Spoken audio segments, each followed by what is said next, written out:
Hey guys, Spence here. Today I'll be talking about Ace is wild. This is a game made and released by Culture Attack, and is, so far as I can tell, a skeleton crew of one man. It's a side-scrolling beat-em-up, as you could probably guess from the gameplay. So, let's take a look at it, shall we? Plot: there's a tournament, you want to win it, so you fight in it, beat up anyone in between your matches, I guess. Anyway, you could choose between one of three characters: Ace Wild, the main character, Gene Drift, another one of the entries, and Eagle, one of the many ninjas you'll fight in this game. Gameplay-wise, it's a side-scrolling beat-em-up. You have the ability to move left, right, you can jump, you can also dash, which will allow you to fight enemies in the air and give you quasi-flight, which will be an important skill to master in the later levels. You also have two attacks: your rapid attack, which you'll use to damage enemies and to build up your wild meter, and your crash attack, which does as much damage as you charge into it from the wild meter. What is the wild meter? The wild meter is a bar that fills up as you damage enemies. Passively, as the bar fills up, you'll do more damage, but inversely, the more damage you'll take from enemies, so dodging and countering will become important things you'll have to do. The wild meter also has two other functions. First is to charge your crash attacks. If you tap it, it won't do any damage worth talking to anyone about. If you charge it a little, it'll do good damage. If you fully charge it with like a third or more than your wild meter, you're liable to knock anything you hit with it to Narnia. The second function of the wild meter is to use the panic skill. The panic skill, by giving up the entirety of your wild meter, will give you back a portion of HP depending on how much wild meter you gave up. The main dangers with using it is, 1, you're giving up the entirety of your wild meter to get back HP, 2, the threshold for when you can actually use the panic skill will increase. Like the first time you can use the panic skill, you only need a little bit of your wild meter. The second time, you'll have to fill up your wild meter about halfway. The third time, you'll have to fill up your wild meter to about 90–80%. This makes it that there's a risk-reward system throughout the game. Do you keep your wild meter around to do more damage with your basic attacks? Or do you spend it all in one good bank shot? Or do you be safe and spend it on, living? The game is a tad weird. Everything is unlocked when you start it up, so you could just turn on the game and just fight the last boss if you feel so inclined. So there are 7 levels in all, and 5 stages in each level, with 1 boss at the end of each.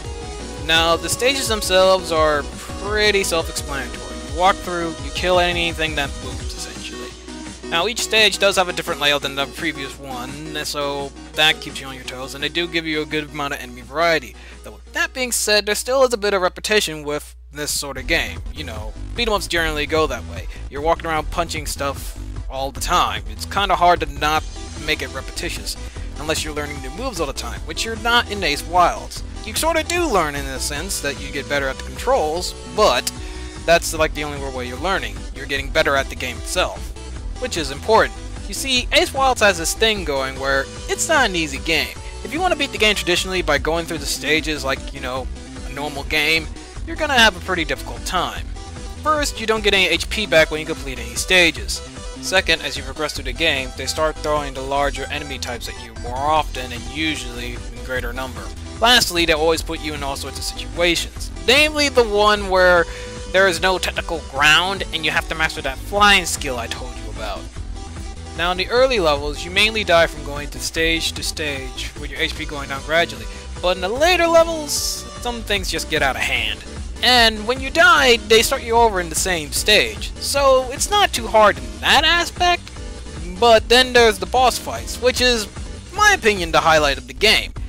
If the stages were like normal homework, the boss fights are like tests. If you don't master all the systems, you will not win.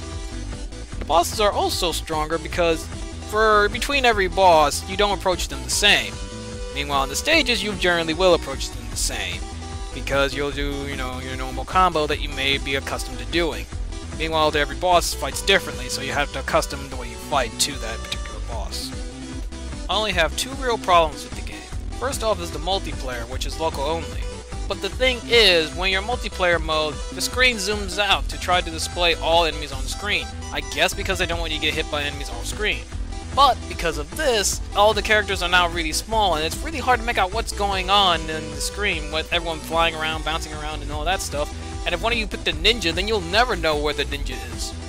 Second, which I guess is more of a minor complaint, is that the game is floaty. Yes, it is intentional. It's supposed to be floaty. You're supposed to be able to quasi-fly, but at times it doesn't feel right. Especially when you consider, like, in the later stages when you have to fight people in the air, and hitting enemies becomes a lot harder. This is only really amplified by the fact that your charge attacks are really hard to do in the air. So doing bank shots with them are really hard to do, and you have to be extremely careful. Otherwise you'll just whiff and lose all your wild meter over fudging nothing, really. The point is, in the air, sometimes it feels like you're fighting the controls as much as you're fighting the enemies at times. Now visually the game looks good. I mean, for what it is, the levels are pretty varied, like from fighting around on the harbor to fighting on the highway. It's all pretty neat, though it can be a bit repetitious when you get to like the 5th stage at that point. Though with that being said, the game still looks really good. All the characters are hand-drawn, and it just looks very nice. The music also fits the game very good. All the tracks are energetic, so it fits with all the action that's going on screen, and they go with their respective stages. Granted, I'm not too happy about how every single boss track is the same outside the last one, but either way, if I could buy the soundtrack, I would throw down some money for it. In all, Ace Wild is a good beat-em up. Granted, you can brute force your way through the earlier stages, but you can't do this for bosses or the later stages. Also, Ace Wild does a lot of things right, such as his wild meter, the charge attack system, and dodging and countering. Sure, the floaty combat is not to my liking, but I still had fun with the game. It is only $9.99 US, but there's a demo in the description conveniently, so go ahead, give it a shot. What do you got to lose?